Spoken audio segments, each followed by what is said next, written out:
ආයුබෝවන් මේ මස 24 වෙනි දින උම්බ්‍රියාපි ශ්‍රී ලාංකික එකමුතුව විසින් ලොව කුඩාම රඟහලේ ප්‍රථම වරට ඉදිරිපත් කරන ක්‍රිෂාන්ත එරන්දකයන්ගේ මේ නිහඬ බව බිඳින්න ප්‍රසංගයට කෙරෙන ආදරණීය ආරාධනයයි. ගීතය සහ ජීවිතය කෙසේද දෙකක් වන්නේ? ගීතය ජීවිතයමයි, ජීවිතය ගීතයක්මයි. මේ නිහඬ බව බිඳෙන්න, මේ නිහඬ බව බිඳෙන්න තව මොනවා හරි කියන්න.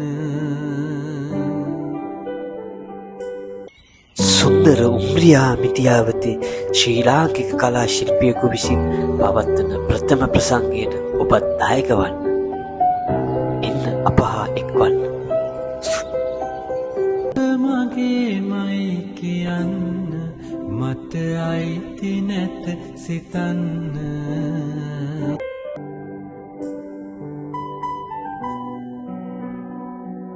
මේ නිහඬ බව බිඳෙන්න,